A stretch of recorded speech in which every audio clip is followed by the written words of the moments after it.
بسم اللہ الرحمن الرحیم۔ تہجد کی نماز اور رکعتیں۔ ہمارے نبی صلی اللہ علیہ وآلہ وسلم کا تہجد کی ادائیگی کا طریقہ۔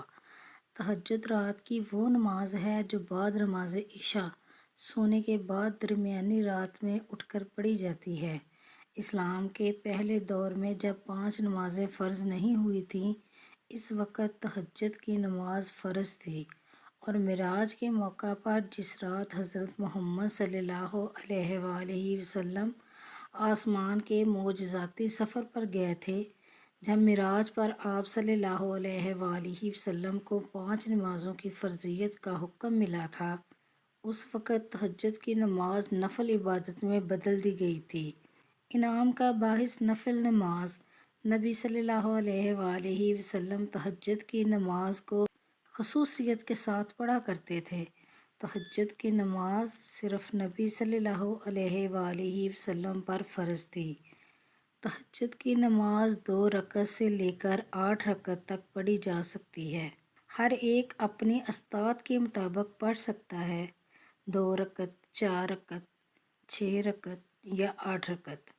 اس کی کوئی پابندی نہیں ہے کہ 8 رکعتیں ہی پڑھی جائیں۔ تہجد گھر میں پڑھی جاتی ہے، اس کے علاوہ کسی بھی مناسب وقت اور جگہ پر پڑھی جا سکتی ہے، جیسے کوئی رات کو اپنی کمپنی یا کام کی جگہ پڑھ سکتا ہے۔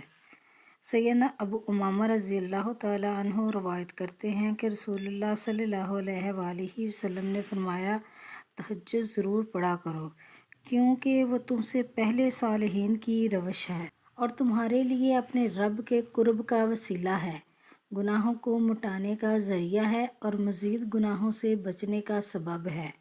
رسول اللہ صلی اللہ علیہ وآلہ وسلم تہجد کے لیے اٹھے تو آپ صلی اللہ علیہ وآلہ وسلم نے بیٹھنے کے بعد آسمان کی طرف نظر کر کے سورۃ آل عمران کی درجہ ذیل آخری 11 آیات پڑھیں۔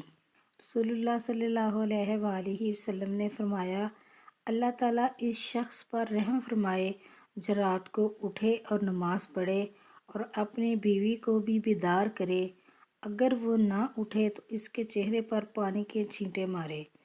اللہ تعالیٰ اس عورت پر رحم فرمائے جو رات کو اٹھ کر نماز پڑھے اور اپنے شوہر کو بھی جگائے، اور اگر وہ نہ اٹھے تو اس کے چہرے پر پانی کے چھینٹے مارے۔